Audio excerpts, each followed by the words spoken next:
podcast di Ruang Cerita, segmen yang sangat spesial. Kali ini kita sudah ada beberapa narasumber yang sangat super sekali ya, yang mungkin jarang muncul di platform medianya SMPN 2 Pandaan. Nah, langsung saja nih kita kenalan dulu satu persatu. Untuk yang di samping saya ini, silakan. Assalamualaikum. Waalaikumsalam. Perkenalkan, nama saya Robiatul Adawiyah. Saya guru PAI di SMPN 2 Pandaan. Di sini selain saya menjadi guru, saya juga menjadi koordinator tim IT di SMPN 2 Pandaan. Oke, yang selanjutnya. Lanjut ya Pak ya, ke sebelah ini kanan apa kiri ya? Kiri, depan. Depan saya. Ya, terima kasih. Assalamualaikum warahmatullahi wabarakatuh. Waalaikumsalam warahmatullahi wabarakatuh. Nama saya Fajar Adi Pranoto. Untuk periode tahun ajaran ini saya sebagai penanggung jawab laboratorium, kemudian juga sebagai guru dan penanggung jawab yang lain mungkin Pak ya. Ternyata kayaknya Pak Fajar ini tanggung jawabnya banyak sekali sampai bingung. Besarnya seperti ini. Nah, oke. Ada jadi juga ya di Wiata juga termasuk. Oke, salah satu anggotanya juga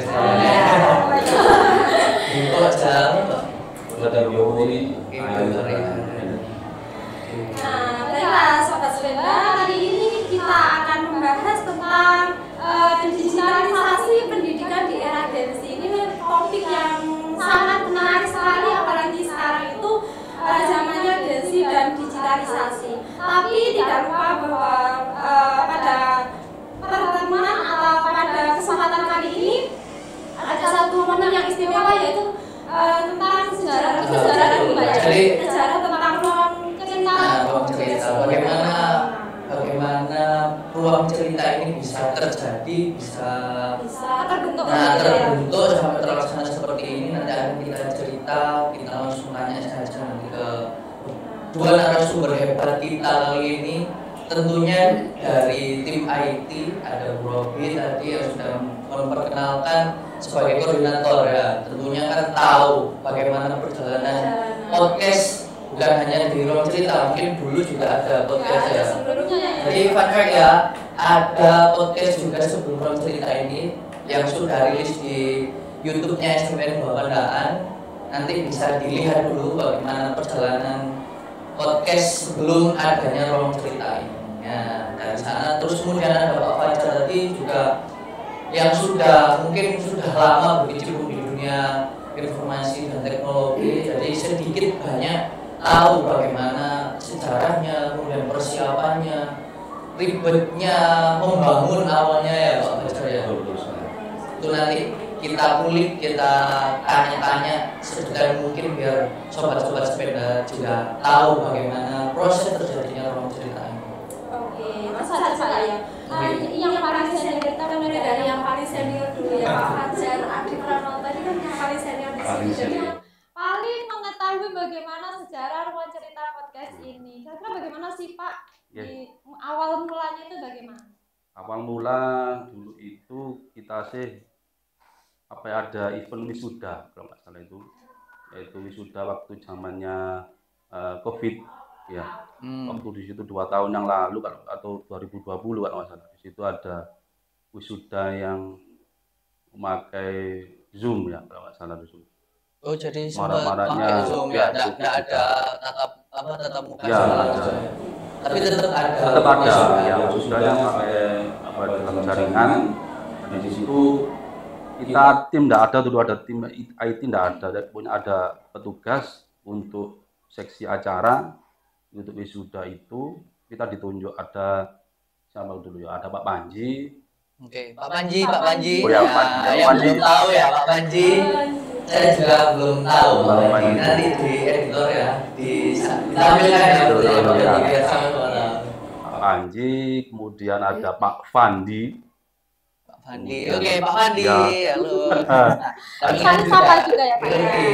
Kemudian Novi, ada masih guru kita di sini Pak. Kemudian ada Bu Kiki juga, ada kemudian teman-teman juga ada bagian lapangan itu Pak Saiful, Pak Sabi'i itu juga bagian lapangan. Di situ disuruh untuk apa istilahnya mengkonsep wisuda dengan digital, kemudian istilahnya apa daring dulu ya Pak, daring itu ya. Kemudian ada tempat untuk senat, kemudian ada untuk wali kelas, ada tempat untuk wali murid dengan murid, kemudian ada juga untuk musiknya. Jadi dibuat 4 tempat untuk melaksanakan wisuda digital tersebut. Nah, di mana tempatnya itu kemarin langsung kita, di aula aja gitu. Aula kan tempatnya luas ya. Jadi kita membuat tempat menyeket istilahnya. Ini ada tempat untuk apa? Senatnya, kemudian ada kameranya, ada layarnya, kemudian di sampingnya itu wali kelas 10, depannya juga ada layar, ada kameranya, belakangnya lagi itu wali murid. Cuma berapa undangannya? 10 kalau nggak salah. Oh, pas waktu itu PSBB itu Pak Ya, masker juga, kemudian ada lagi yang terakhir itu di musiknya, di paduan suara. Jadi membuat 4 ruangan dalam satu ruangan itu alatnya ribet sekali. Ya, pasti butuh peralatan yang banyak ya. Depan ada layar, ada kamera, tiap itu. Nah, dari seperti itu awalnya terpikirkan, apa ya kalau seumpama ya angan-angan seperti ini ya berjalan sukses ya, alhamdulillah. Kemarin itu anak-anak juga di rumah itu Zoom juga yang sudah kita pesankan di online kan itu. Jadi semua siswa yang khususnya kelas 9 tadi. Ada di situ awal mulanya mungkin kita dengan ya teman-teman saling guyon-guyon gitu. Ya apa caranya seumpama kita membuat ya sambil berjalan lah seperti itu. Nah, seperti itu. Jadi dari cerita tadi ribetnya mempersiapkan wisuda secara online tadi, terus muncul omongan guyonan. Bagaimana kalau bikin podcast, ruang podcast sendiri. Terus akhirnya bagaimana sampai setelah itu perjalanannya dari omongan di warung kopi lah ya Pak ya. Kalau orang-orang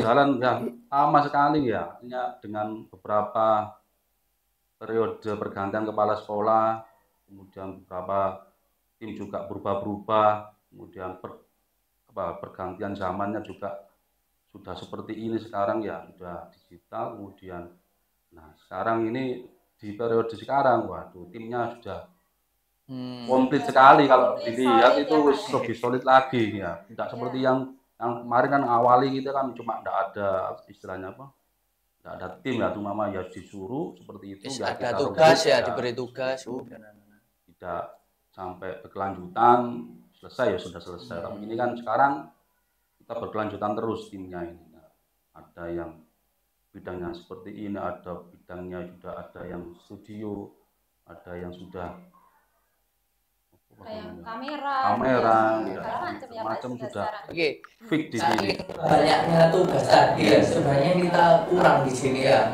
Tim kita sebenarnya kurang. Mungkin siapa saja yang sebenarnya ada di tim IT itu. Terus mungkin tugasnya tadi kan banyak, mungkin Pak Fajar turun semua nggak mungkin. Jadi turun nanti. Ya sebab berkah itu mungkin. Bisa diperkenalkan dulu timnya atau orang cerita podcast ini bisa terbentuk. Ya, terima kasih. Sebelumnya saya menyambung dulu dari sejarah podcast itu tadi. Memang benar, awalnya dari sebuah omongan yang istilahnya warung kopi gitu Pak ya.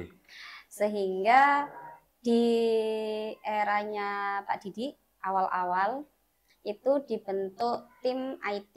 Namun di situ saya masih belum berkecimpung.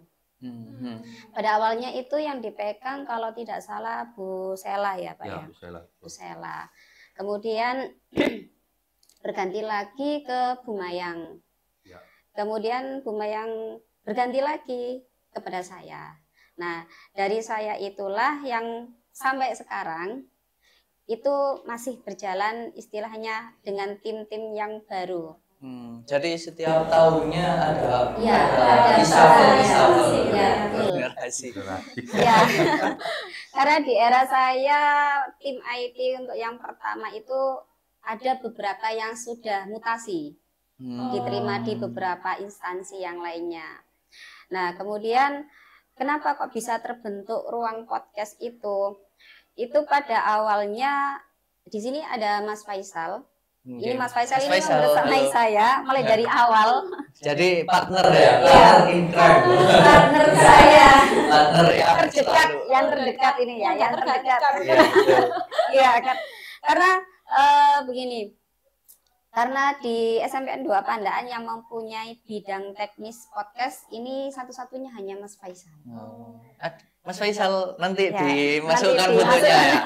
Biar sama-sama tahu bagaimana siapa yang di balik layar semua ini ya. Yang juga loh, Pak Faisal. alumni. Alumni juga dari sini, Pak ya. Ya, saya juga alumni. Ini kebanyakan rata-rata alumni yang jadi guru di sini. Kayaknya cuma saya saja ini yang alumni. Berarti berjasa dulunya Ingin sudah balik lagi. Betul. ingin memberikan sesuatu untuk sekolah, betul sekali. Mas Faisal jangan lupa ya, biar sama-sama tahu yang di balik layar selama ini kan banyak sekali apa yang sudah mungkin yang sudah diberikan ya, tapi kan memang mungkin jarang orang tahu yang mana Pak Faisal, apalagi orang di luar sana kan ya. Ya, betul. Jadi tim kami itu awalnya dulu ada 8 orang. Kemudian setiap tahunnya itu kan pasti ada pergantian. Namun ada beberapa anggota itu yang memang masih bertahan. Ya, salah satunya itu adalah Mas Faisal ini. Nah, dulu itu awalnya Mas Fai istilahnya ya kayak tadi, ngobrol-ngobrol biasa itu saja, berdua dengan saya. Mengatakan bahwasanya, Bu, gimana kalau kita bikin podcast seperti itu. Bahwasanya kalau podcast ini kan kita itu sudah digitalisasi lah istilahnya, begitu kan ya. Nah, tapi kita mau bikin podcast bukan hanya podcast yang istilahnya tidak ada alurnya gitu kan. Betul. Kita buat podcast tapi yang bermanfaat untuk para siswa dan juga para pendengar yang ada di kalangan masyarakat. Jadi luas. istilahnya terkonsep lah. Ya, betul. Ketika Mas Fai mengutarakan seperti itu, saya agak skeptis waktu itu. Bisa enggak ya? Karena kan istilahnya kita itu tidak punya basic di bidang itu. Dan juga kita tidak punya istilahnya apa ya? Talent-talent yang mau dijadikan untuk podcast. Apalagi kan masih baru ya, mungkin masih nggak tahu talent-talent yang bisa diajarkan. Ya, betul. Terus kemudian di anggota kami pun juga kan istilahnya kemampuannya berbeda-beda. Tidak ada yang spesifik langsung di podcast. Nah, kemudian Mas Fai, ayo Bu, enggak apa-apa kita mulai saja. Karena dulu itu, nah zamannya Pak Fajar itu ya. Dulu itu zamannya Pak Fajar itu sudah mau membuat tapi belum ada kesempatan. Betul. Akhirnya saya sama Mas Fai cari-cari dulu contoh-contoh podcast yang sudah ada di Kabupaten Pasuruan ini. Terus kemudian kita istilahnya masih ngobrol-ngobrol biasa dulu. Sampai 1 bulanan kemudian obrolan itu ngambang, belum ada keputusan. Kemudian akhirnya saya ikut CGP dengan Pak Fajar ini juga. Di situ kami Angkatan ada 8 tugas. Iya, kita angkatan 8. Di sini ada 9 Pak ya. 9 waktu itu. 9 Ya, juga ya. 9 orang banyak. CGP. Ya, terbanyak di Kabupaten Pasuruan CGP-nya. Biasa sekali. Dan di tugas CGP itu ada tugas yang dimana sebuah program itu yang mendukung kebutuhan murid. Nah, setiap CGP pasti mempunyai program sendiri-sendiri termasuk Pak Fajar dan saya. Nah, pada akhirnya kita berkumpul dari orang 9 ini, kita berunding mau memakai program yang mana, biar enggak sama Pak Fajar ya, karena kan tugasnya individu. Akhirnya setelah mengutarakan, ya wis saya mau pakai yang podcast. Kemudian saya matur istilahnya ke pendamping saya. Di setiap CGP itu kan ada pendamping namanya. Ya, pendamping individu. Di sini pendamping individu kami berenam termasuk Pak Fajar ini sama, yaitu Pak Narto. Oh, ya. Kebetulan Sama. Ini sama. Yang tiga ini berbeda-beda. Akhirnya kemudian waktu pendampingan saya ditanya sama Pak Narto, cerita-cerita, Pak saya mau bikin podcast seperti ini, gini. Terus kemudian kata Pak Narto, oh bagus itu Bu Robi, karena itu kan istilahnya sesuai kebutuhan siswa. Seperti itu. Nah kemudian nanti konsepnya bagaimana? Ya ini nanti kami konsepkan dulu dengan tim jurnalistik. Karena saya sama Mas Fai mencari-cari. Kalau misalkan kebutuhan murid kan pasti yang berkecimpung di situ lebih banyak kan murid. Ya. Benar. Jadi saya sama Mas Fai memilih ekstra mana nih yang cocok dengan podcast ini. Akhirnya terpilihlah tim jurnalistik. Di mana waktu itu pembinanya adalah Bu Ratih. Nah, kemudian saya ke Bu Ratih menceritakan awalnya istilahnya ruang podcast ini bagaimana, terus konsepnya secara umum ya, secara umum ini bagaimana. Dan alhamdulillah Bu Ratih sangat tertarik. Sehingga ya Bu Robi, ayo kita langsung saja. Besoknya belum, masih mencari talent. Istilahnya kita perkenalan dulu apa sih podcast itu, karena ini kan hal yang baru buat anak-anak kan ya. Waktu ekstra itu saya sama Mas Fai perkenalan dulu, terus kemudian menjelaskan tentang podcast itu apa sih. Nah alhamdulillah anak-anak tertarik semua.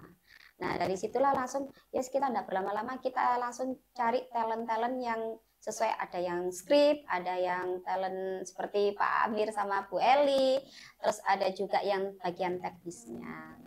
Nah, jadi semua dari anak-anak ya?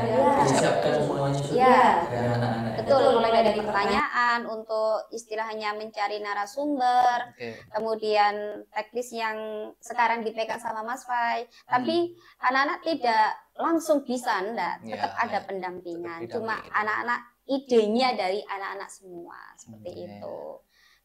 Jadi memang sangat memfasilitasi ya, karena kan mungkin sekarang ini kan di era modernisasi ini kan semua serba digital, informasi pun yang didapat juga dari digital. Jadi seenggaknya dari podcast ini anak-anak juga bisa mengembangkan potensi yang ada di dirinya. Mungkin yang dulunya pendiam ya. Nah, itu yang kemarin kita sempat excited banget karena apa? Kebiasaan anak jurnalistik ini kan dulunya itu kan masih fokus dengan ini ya, terus menulis ya. Nah, ketika kita seleksi ternyata bakatnya itu keluar semua Pak. Meskipun ya memang istilahnya belum terbiasa ya. Istilahnya anak-anak masih grogi, bolak-balik diulangi lagi. Tapi bakat mereka itu dari awal itu sudah ada. Nah, tinggal kita mengembangkannya. Dipoles lagi. Dilatih lagi setiap hari.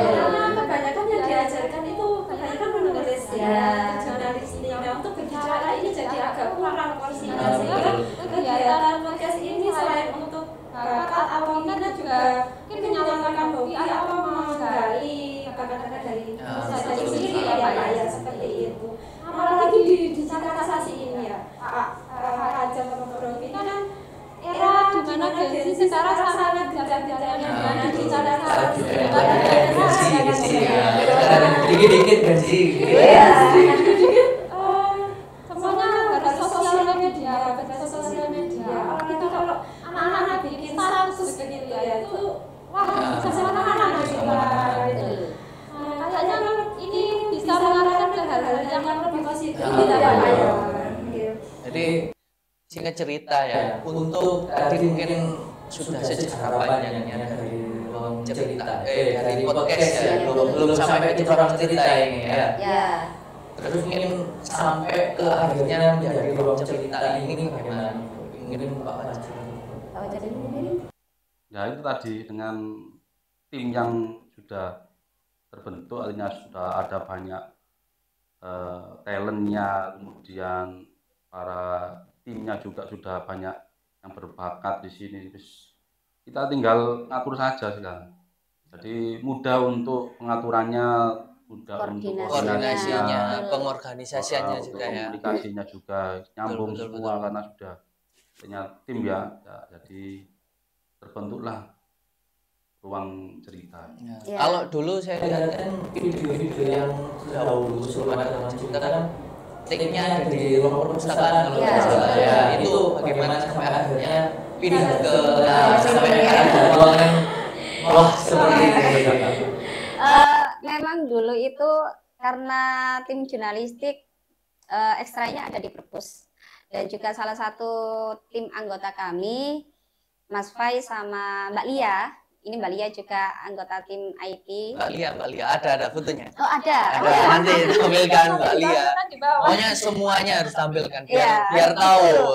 Biar tahu sejarahnya siapa sih orang-orang di balik layar ini Nah, semua. betul. Kan enggak ujuk-ujuk langsung Iya, jadi ruang cerita. banyak Nggak mungkin. banyak yang bekerja sama Nah, di sini. betul. Kembali lagi ke tadi, bahwasanya di perpus itu ada Mas Fai dan juga Mbak Lia yang bertugas di perpustakaan. Jadi saya sama Mas Fai ya wes kesepakatan kita podcastnya di perpustakaan. Kebetulan waktu itu kan ada Mbak Lia, ada Mas Fai yang bertugas di perpustakaan. Nah, karena kita ini selalu istilahnya ada di perpustakaan, berarti kan kayak alat-alatnya itu kan harus berpindah tempat untuk Iya, diamankan. Nggak bisa permanen ya. Iya, betul. Jadi saya kasihan dengan Mas Faisal. Karena laki-laki sendiri, yang lainnya perempuan. Yang paling Iya, ribet. Si iya. paling ribet. Si paling ribet. Betul. Karena istilahnya apa ya? Yang mengerti kabel, yang mengerti apa itu, ini harus mencolok kemana, ini harus di recordnya, mana. record Iya, mana. itu kan Mas Faisal sendiri. Sedangkan saya, Burate sama kuliah itu kan hanya sekedar membantu mengarahkan anak-anak, Ya, betul, terus betul. kemudian apa sih yang kurang seperti itu. Nah, kemudian di tahun kedua ini masih di ruang perpus. Nah, di tahun ketiga ini saya matur sama Pak Didi. Kebetulan timnya kita itu adalah tim yang baru. Ya, ini saya perkenalkan sebentar dulu ya. Oke, boleh. Untuk anggota tim yang sekarang itu ada 10. Saya sebagai koordinator tim IT. Terus untuk wakilnya ada Pak Bagus. Bagus ada ya Pak Ada. Bagus ya. Nanti tampilkan juga. Pak Bagus ini juga menurut saya mulai dari awal tidak tergantikan. Pak Bagus juga. Oke, jadi wajib untuk Wajib, ditampilkan iya. juga. Bagus. Terus ada Pak Fajar sebagai kepala lab. Kemudian ada Pak Ifat, ada Pak Jidan, ada Pak Amir sendiri, Iya. ada Bu Eli, Iya. ada Mas Fai, terus kemudian ada Mas Robi untuk yang teknisi kelistrikan Pak ya. Ya, betul. Terus ada Bu Ina. Bu Ina. Oke, Ya. oke. Bu Ina ini dulu itu tidak terlalu berkecimpung di dunia edit mengedit. Oke. Nah, sekarang beliaunya berkecimpung di dunia edit mengedit. Alhamdulillah setiap ada tampilan di sekolah beliau gercep sekali Oke. untuk up di sosial media. Jadi faktanya ini fakta baru. Kalau dulunya memang tidak terlalu berkecimpung di Iya. dunia editing video terutama ya Bu ya. Iya. Video dan konten-kontennya. Nah, yang kalian lihat di IG, kemudian di apalagi di Facebook juga itu, nah itu adalah hasil karya dari Bu Ina. Dan dibantu juga Pak Amir. Ya, Pak Amir juga. Saya yang bagian ambil saja. Iya. Ya. Nah, itu kenapa kok bisa sampai di sini tadi Pak ya? Saya minta langsung sama Pak Didi, didampingi sama Pak Fajar. Biar nanti alat-alatnya itu tidak berpindah tempat, Ya, betul. biar jadi satu. Nah, kebetulan Pak Fajar ini yang memegang lab komputer. Oh, jadi ini lokasinya saya tahu ini ya. Lokasinya di mana ini, Bu? Komputer satu. Oh, oke. Jadi Jadi kebetulan karena kepalanya ada di sini, jadi mungkin lebih mudah ya pengajarannya. Alhamdulillah di tahun ini itu saya mendapatkan anggota tim itu yang super hebat. Tangan dulu. Tidak hanya hebat Pak Amir, tapi juga kompak dan gercep sekali. Bukan berarti di anggota yang dulu-dulu itu tidak gercep, tapi karena istilahnya itu tadi, anggotanya kemarin itu tidak seberapa dengan sekarang. Kalau sekarang kan 10, kemarin itu banyak kalau ya, enggak banyak. 7, 8. Ya, masih kekurangan lah. Jadi ada satu orang yang istilahnya mendapatkan job banyak sekali seperti Mbak Lia, Pak Rizky, Ya, betul. terus Bu Rizka itu sampai tumpang tindih. Pokoknya istilahnya kalau ada kegiatan seperti kemarin itu yang Iya, buahnya iya. itu, jadi ya Bingung ya jadinya iya, pembagiannya. betul sekali. Akhirnya kita kerepotan untuk up-nya, terus kerepotan untuk membagi tugasnya. Jadi yang lebih banyak untuk edit video kemarin tuh Mbak Lia sama Pak Rizky. Oke. Gitu. Jadi sekarang ini wis alhamdulillah. Alhamdulillah, dan sesuai dengan passionnya masing-masing Pak Fajar ya. Betul sekali. Sudah sesuai tempatnya sekarang. Iya. Sudah lengkap lah istilahnya, mulai dari editing, kemudian ada yang videographer, ada yang fotografer, terus kemudian ada programmer juga. Ya. Pak Jidan ya, Pak Jidan kalau melihat Pak Bagus. Bagus juga programmer, Pak Ivan, ada Pak Fajar juga yang membawa di Lebkom terutama. Tugasnya memang sangat banyak ya, bukan hanya di dunia hiburan entertain ya, tapi juga di kegiatan-kegiatan pembelajaran, terutama yang ada unsur IT-nya. Ya, betul. Kayak seperti ujian, ujian ADK, betul sekali. Pak Fajar, Pak Erapot, Pak Brio ini yang membawa itu semua. Jadi tanpa beliau ini ya tidak ada siapa yang menjalankan. Sangat cukup sekali. Oke, jadi itu ya singkat tentang sampai akhirnya muncul ruang cerita. Nah ini saya ada sedikit fakta ya buat kalian semua. Ruang cerita ini namanya kenapa kok sampai ada ruang cerita? Nah ini idenya sekali lagi ada dari Pak Faisal. Nah, betul sekali Pak Faisal meskipun tidak ada di sini ya. Sangat banyak sekali idenya untuk sampai akhirnya menjadi ruang cerita ini. Gak usah salting Pak Faisal ya. Saya tahu Anda melihat tapi gak usah salting ya. Oke, jadi ruang cerita ini memang sempat ngobrol dengan saya, kemudian Bu Ina juga ngobrol santai lah. Bagaimana podcast ini kita kemas sedemikian rupa sampai akhirnya kita harus punya branding baru. Namanya apa? Nah, kita sudah punya ruangan, kemudian peralatan alhamdulillah disupport Bapak kepala sekolah. Terima kasih sekali lagi, semuanya sudah alhamdulillah sudah mumpuni. Kemudian kita belum ada branding. Kemudian Bu Robi juga ya sempat ngobrol kita waktu itu. Branding dan sponsor.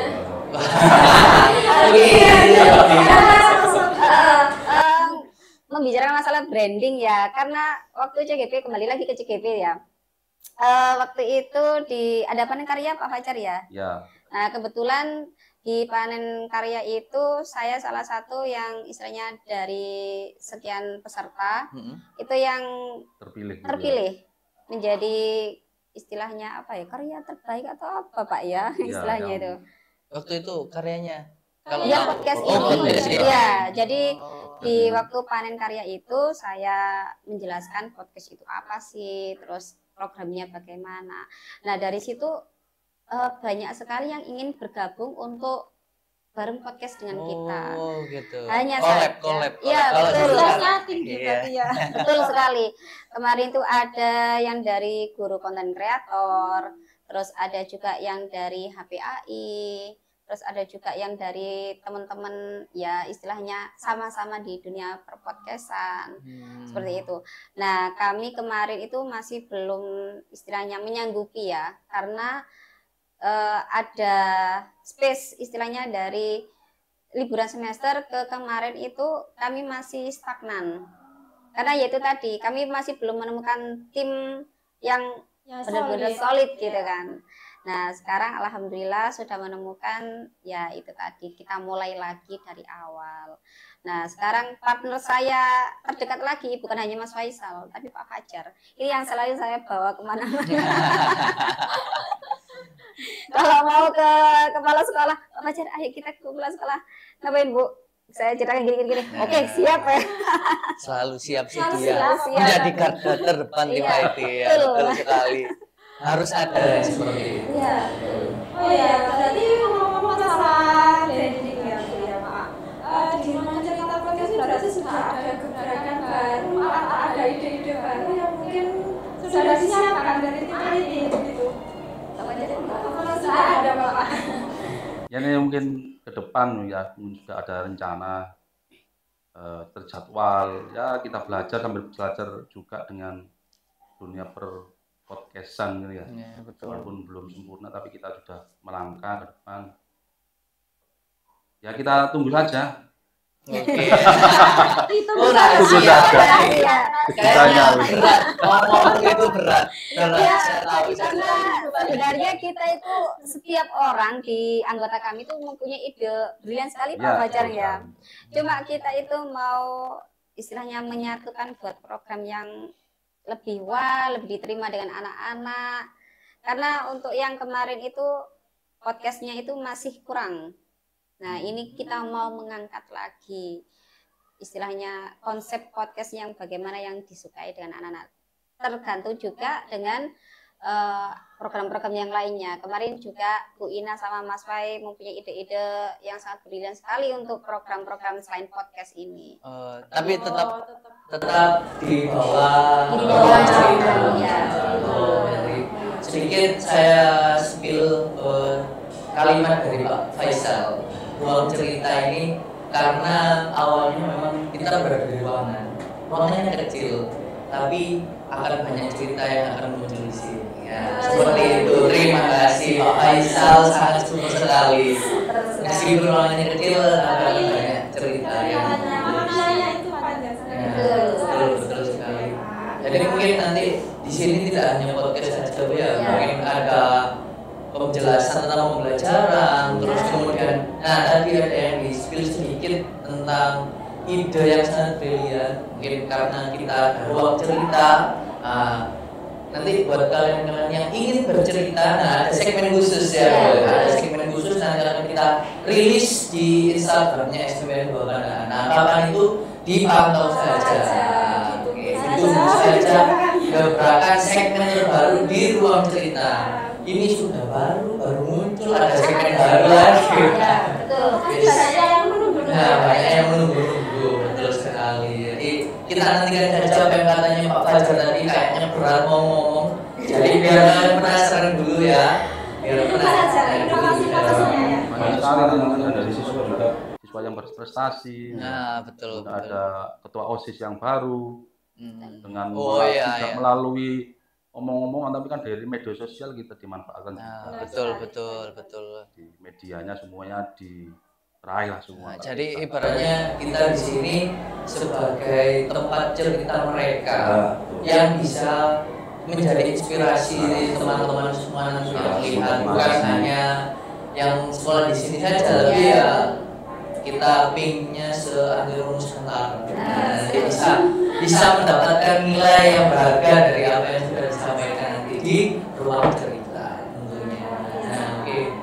Kita lanjut ya. Ini tadi kita sambung dari ruang cerita. Kita pengennya nanti ke depannya ruang podcast itu seperti apa. Apalagi sekarang kan sudah zamannya tadi sudah disinggung sama Belia. Nah, tentang digitalisasi pendidikan. Nah, kan sudah tidak bisa dihindari perkembangan teknologi ini kan sangat pesat ya, bahkan tidak dalam hitungan 1 abad sudah sangat apa ya, sudah tidak ya, betul sangat cepat sekali. Nah itu kalau dari sudut pandangnya Pak Fajar sama Bu Robi yang mungkin sudah lama ya berkecimpung di dunia IT tentunya, kemudian khususnya sebagai pendidik juga, digitalisasi pendidikan itu sebenarnya harusnya itu seperti apa sih Pak? mungkin terserah, mungkin Pak Fajar boleh. Guru tim IT Betul. ya. Guru TI. Guru TI selain di tim IT.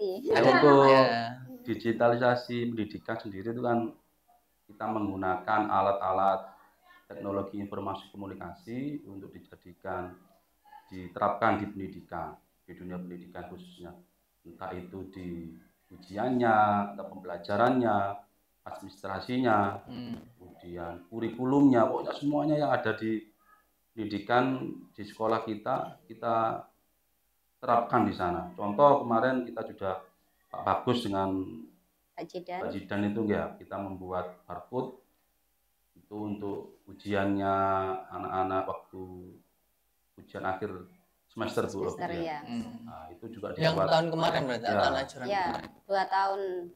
Itu kan dari para ahli ini, Pak Jidan sama Pak Bagus ini kan ahli-ahli untuk membuat barcode dan apa istilahnya programmernya.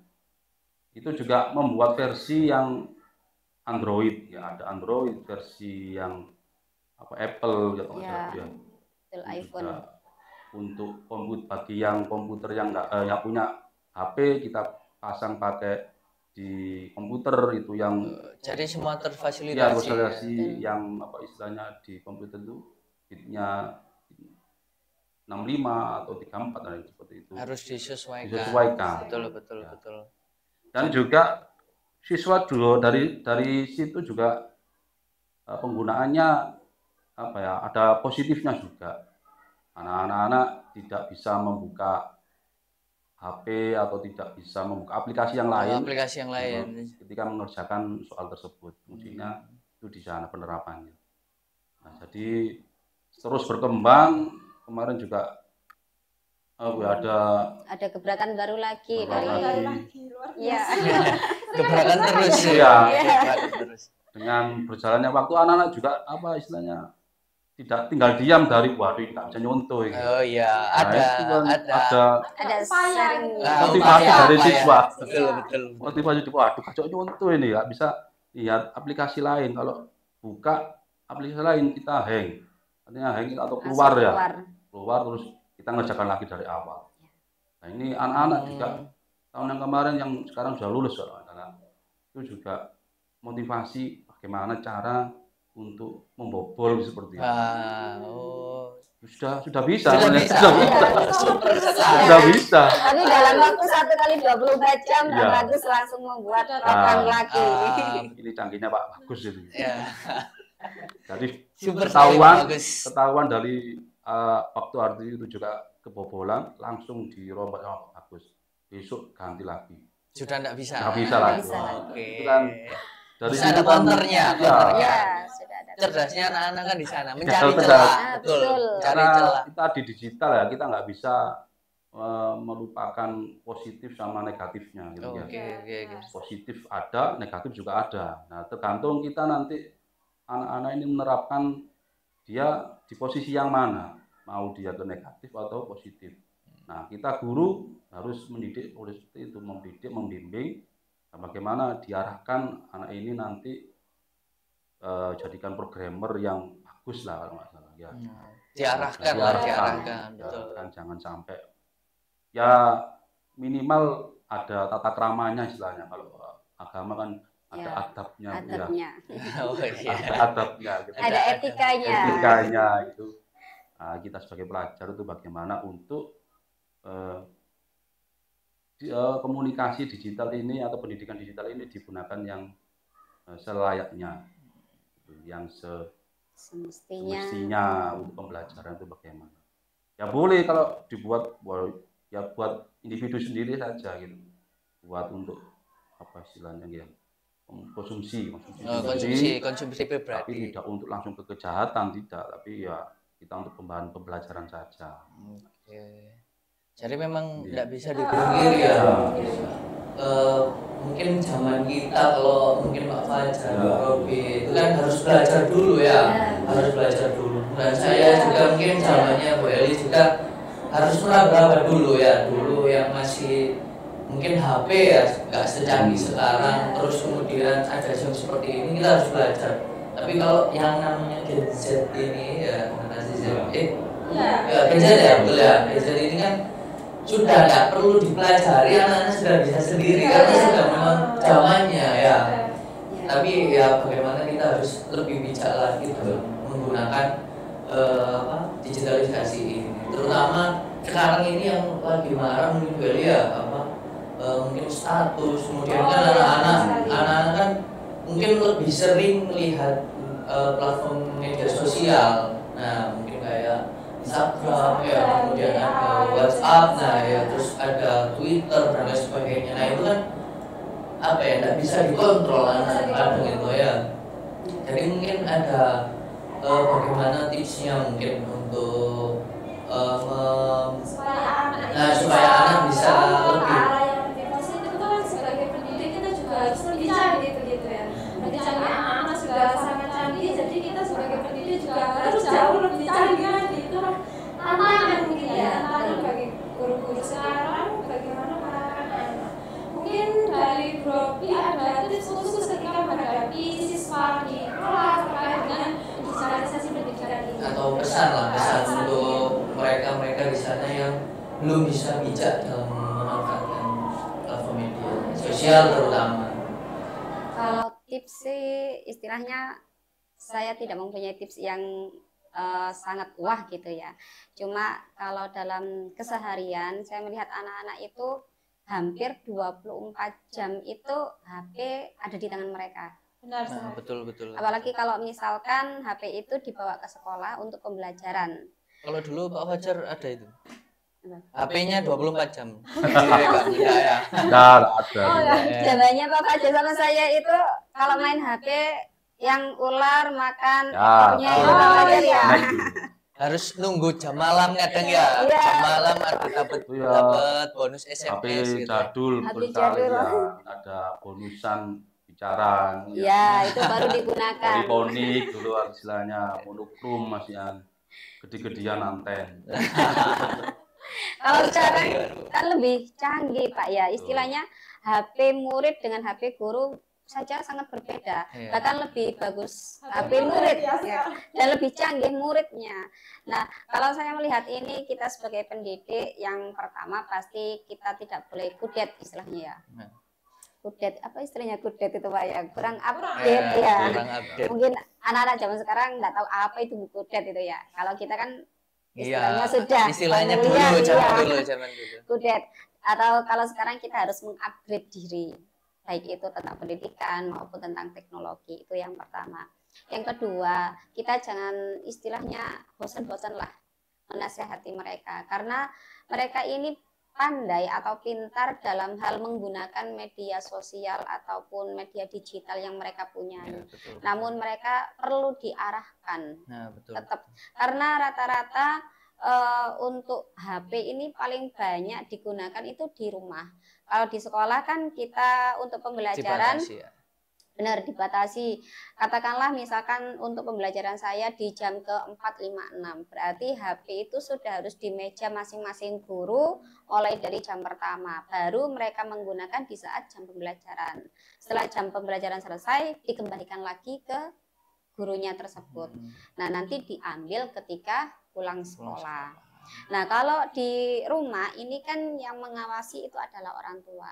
Jadi kita perlu adanya kerjasama antara sekolah dengan orang tua. Nah, namun di sini juga masih ada celah karena kebanyakan ada juga yang orang tuanya semuanya bekerja. Jadi yang menemani mereka ya HP. Ya, Ya, betul. Kalau fenomena sekarang kan seperti Iya. itu. Sampai saya pernah mungkin ada mengutip sedikit lagu yang muncul di beranda. Ya seperti ini, jangan sampai HP ini jadi tempat pelariannya orang tua. Dalam artian kan mungkin anak nangis dikasih HP, Ya. lepas tanggung jawab orang tua. Nah, jangan sampai seperti itu. Kalau bisa tetap didampingi dengan ya mungkin koridor yang tepat, tidak sebagai pelarian tanggung jawab gitu loh. Ya. Karena kalau anak zaman sekarang itu misalkan, kamu HP-an terus langsung diambil, mereka akan tanggung. Nah, betul.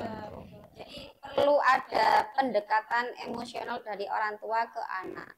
Itu yang pertama. Terus yang kedua, pasti orang tua itu juga harus upgrade. Selain guru ya, orang tua juga harus upgrade karena setiap HP anak-anak saya yakin itu seperti WA itu ada 2 ya biasanya. Nah, betul. Istilahnya WAGB. Iya, WAGB ya kan ya. bayangan ya Pak Fajar ya. Betul Pak Fajar. Ya, Karena ini saya mengetahui dari pengakuan anak-anak. Jadi ada dua, ada WA yang asli, ada WA bayangan. Nah, WA bayangan ini yang perlu diwaspadai oleh para orang tua, karena takutnya nanti mereka itu gabung di grup yang istilahnya kurang bermanfaat lah. Betul, betul. Karena komunitas itu kan ada sekarang saluran. Betul. Saluran ya, karena itu kan. ada juga yang istilahnya anak-anak itu yang polos ya, istilahnya polos. Kemudian dia dimasukkan di satu grup yang loh, saya itu loh nggak kenal dengan mereka, seperti itu. Nah, jadi para orang tua rajin-rajin mengecek HP-nya anak-anak, terus kemudian kalau misalkan ya paling tidak orang tua setelah pulang dari kerja di rumah sambil sekolah-sekolah ya belajar tentang ilmu IT lah dikit-dikit. Paling tidak kalau diajak bicara sama anaknya juga nyambung, seperti itu. Ya betul. Biar enggak ketinggalan zaman ya, dengan betul. yang sekarang ini. Mungkin kalau zamannya orang tua dengan zamannya sekarang kan sudah beda. Lebih cerdas anak sekarang. Tapi mungkin untuk pemanfaatannya yang belum bisa untuk lebih bijak lagi. Nah, karena kan sekarang ini kan serba cepat ya Pak Elia. Kalau dulu mungkin mau share foto tunggu apa dulu MMS ya. Itu pun bermenit-menit berjam-jam mungkin kalau sinyalnya. Nah, kalau sekarang kan langsung satu detik sudah, mungkin satu Indonesia satu dunia sudah tahu. Apalagi mungkin kalau mungkin kurang terkontrol, terus ada kalimat-kalimat mungkin yang menyinggung atau kurang pantas, kan semua orang jadi tahu. Nah, itu bisa jadi bumerang, betul, nggak digital yang nanti bisa jadi bumerang untuk kita sendiri kalau ada yang mungkin kurang tepat dan sebagainya. Juga kalau di kelas terutama semua guru Pak ya pastinya itu, dan saya juga sendiri menyampaikan ke anak-anak bahwasanya yaitu tadi jejak digital itu tidak bisa dihilangkan, karena itu nanti juga akan berpengaruh ketika kalian akan mencari pekerjaan. Betul. Kan akan tertracing Pak ya, betul. Ya istilahnya. Saya pernah membaca juga itu bahwasanya sekarang HRD perusahaan besar itu juga bukan hanya melihat CV, tapi juga melihat jejak digital, sosial media mereka, mulai dari mungkin Facebook dan lain sebagainya. Pasti ada jejaknya bagaimana keseharian mereka, terus tingkah lakunya ketika bersosial media, kan itu jadi penilaian sendiri di HRD sekarang itu. Seperti itu. Jadi buat kalian semua hati-hati ya, pesannya ini semuanya hati-hati dalam bersosial media, terutama buat anak-anak sekolah, terutama masih dalam tahap sekolah, lebih berbijaklah dalam bersosial media ya. Karena kalau dulu ada pepatah mulutmu harimaumu, kalau sekarang statusmu harimau. Nah, seperti itu, hati-hati ya Weli ya. Betul sekali. Meskipun sudah dihapus masih bisa dikembalikan lagi. Seperti itu Pak Fajar. Apalagi kan cepat sekarang. Ini ada info baru, tinggal di screenshot, kemudian disimpan. Nanti kalau ada kesempatan bisa dibuat. Betul juga. Ya, status bisa jadi salah pengertian. Karena kita kan melihat bukan dari suara gitu. Betul. Nadanya tinggi rendah kan kita tahu. Betul. Cuma kita dapat WA dalam kondisi yang bahagia. Kalau kita semua menerima WA ya biasa-biasa saja. Malah guyon gitu ya. Tapi pada kita dalam kondisi yang kurang fine. Ya, gabut gitu ya. Betul. Waduh, ya bisa bertengkar di sana gara-gara di WA gitu ya. Karena kita tidak bertatap muka tadi. Mungkin kalian yang sering dapat WA, nah itu jangan berpikir kalau itu memang ketawa ya, bisa jadi kayak kan bisa kayak gitu, karena namanya sudah bisa tahu. Jadi kesimpulannya itu ya mungkin nah betul, itu sambil tiduran waktu-waktu kan beda ketika kita bertemu secara langsung. Jadi mungkin itu plus minusnya ya dari bersosial media, dari digitalisasi ini mungkin tidak bisa menggantikan ketika kita berinteraksi secara langsung. Meskipun mungkin kelebihannya kita yang jauh mungkin di seberang pulau bisa langsung komunikasi. Nah, tapi tetap tidak bisa mengalahkan ketika berinteraksi secara langsung tatap muka karena ada mungkin gestur, kemudian intonasi, nada yang berbeda ketika berkomunikasi secara langsung. Kalau masalah kejiwaan atau sosial ya, kalau belum lagi kalau fisik ya. Kalau kita tergantung melulu dengan HP gitu ya, fisik kita mungkin mata, radiasi mata. Ya, betul. Kemudian kalau kita ngejazz, lagi enaknya langsung ngejazz, langsung main game gitu. Yang terhubung charger buruk ya, radiasinya ya tambah buruk sekali. Jika kita bisa meledak, Pak ya. Ya, jika kita nggak pakai charger, menggunakan dengan pakai charger kan beda lagi. Beda. Lebih tinggi ketika pakai charger. Itu ya mungkin dari psikologi, dari fisik juga harus berhati-hati, sangat berpengaruh pada diri kita sendiri. Ngomong-ngomong tentang ini Pak, kemarin itu ada kegiatan parenting ya dari Dharma Wanita, terutama bagaimana mengelola Jadi ikut.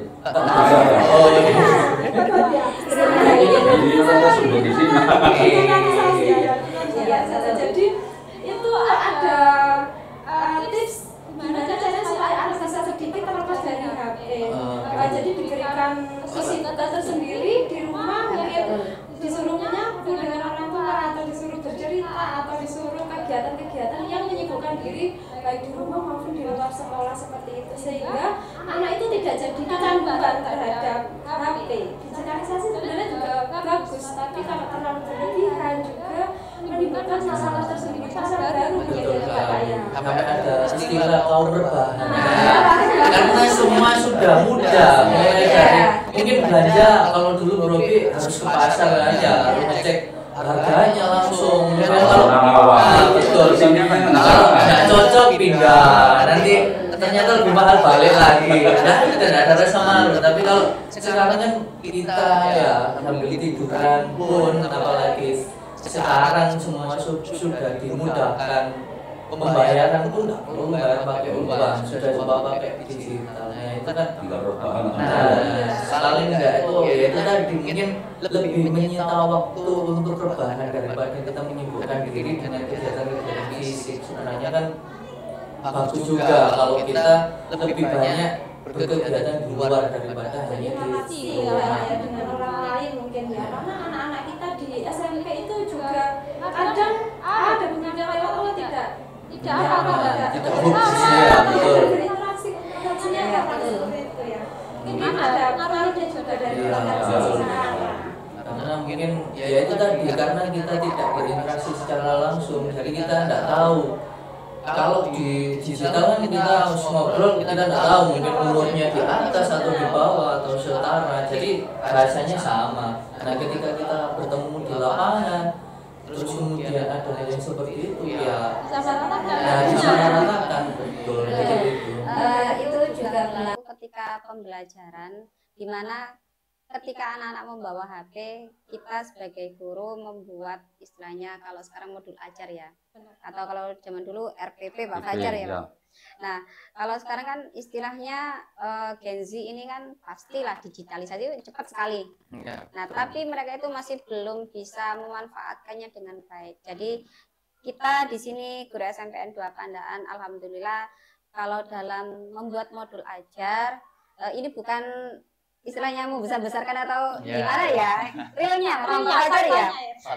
Ketika membuat modul ajar pastinya kita membuat strategi di mana HP itu berfungsi secara maksimal, membuat permainan yang istilahnya meningkatkan daya kritisnya juga, bukan hanya sekedar nak kamu cari pengertian ini, tidak seperti itu. Jadi kita membuat games, mengemas dalam games di mana mereka itu bisa juga berpikir secara kritis. Jadi mereka ada semangat untuk mencari apa sih ini. Kamu nggak tahu ya? Kan biasanya anak-anak dikit-dikit kalau nggak tahu tanya sama gurunya. Nah coba ayo dicari di HP-nya masing-masing. Nah itu kan sudah menumbuhkan cara untuk menggunakan HP untuk mencari sebuah informasi dengan dikritisi juga, tidak hanya sekedar oh ya ternyata ini pengertiannya, oh ini contohnya, oh gini.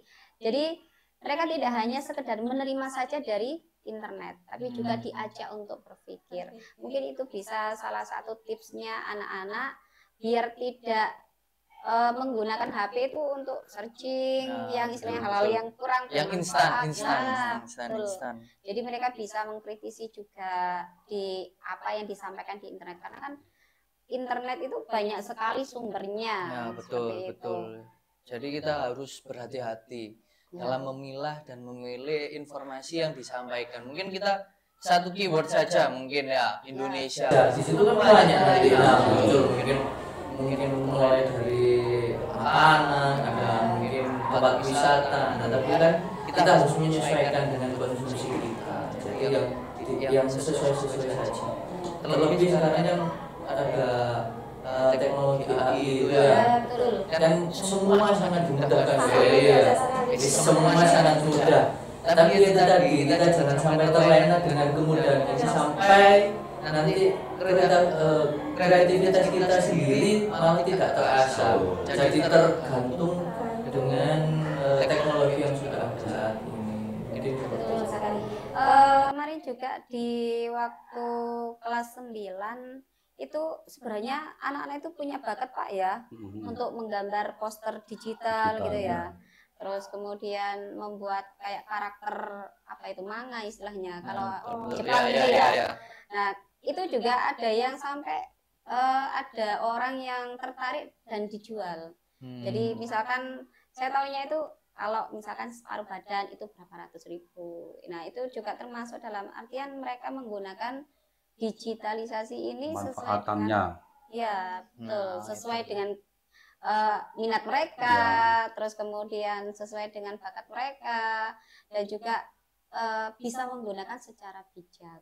Oke, jadi di sini yang tidak positif hanya tidak hanya negatifnya saja, tapi mereka yang sudah bisa memanfaatkannya dengan baik juga bisa mendapatkan hasil yang baik. Ya, mungkin ini juga nanti buat program Pak Fajar ya. Apalagi nih,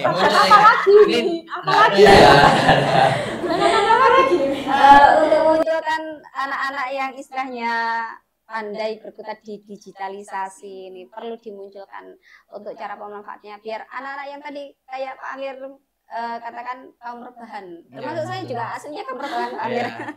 Tapi saya dan tim-tim anggota yang lainnya ini tidak mau kalah dengan anak-anak. Jadi kita itu harus berpikir apa sih yang akan kita buat biar anak-anak ini tuh ya istilahnya itu tidak hanya sebagai penonton saja, tapi juga mendapatkan insight dari program kita. Oke, mungkin itu ya yang sudah kita dapat mulai dari sejarah, kemudian sampai terbentuknya ruang cerita ini, terus ada disiplin tadi program terbaru ya khusus untuk anak-anak ini ya. Terus khusus untuk kalian yang masih aktif sekolah di SMPN 2 Pandaan ada segmen khusus di ruang cerita ini, nanti ketemu dengan presenter yang wow ya, yang sangat komunikatif sekali. Nanti kita tunggu, jadi dinantikan di Instagram SMPN 2 Pandaan. Terus sampai kita bicara dengan digitalisasi, banyak sekali ilmu yang sudah kita dapat, terutama dalam berbijak dalam menggunakan sosial media. Nah, untuk kalian yang di rumah tentunya semoga bisa menginspirasi ya Bu Eli ya, biar bisa menjadi pembelajaran juga untuk kita semua, baik dari orang tua, Bapak Ibu Dewan Guru, kemudian juga dari anak-anak juga. Ya, itu tadi banyak pesan yang disampaikan sama Bu Robi sama Pak Fajar yang sangat super sekali. Menarik sekali pada kali ini, pada kesempatan perdana ini. Semoga hal ini bisa membuat satu wawasan yang baru tentang digitalisasi, terutama untuk masyarakat luas ya Pak ya. Sehingga anak-anak kita itu jadi generasi yang tidak hanya sebagai penonton, tetapi juga generasi yang bisa memberikan inspirasi dan bisa ke arah yang lebih positif lagi, memberikan energi yang baru dan lebih baik lagi ke depannya. Terasa ya Pak ya, ini sudah panjang sekali ya.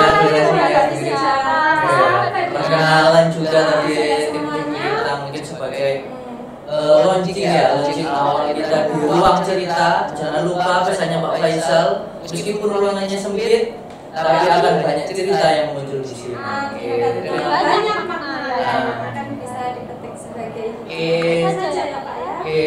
Mungkin itu saja. Terima kasih. Sampai ketemu di segmen selanjutnya di ruang cerita podcast. Bye bye. Assalamualaikum warahmatullahi wabarakatuh. Waalaikumsalam.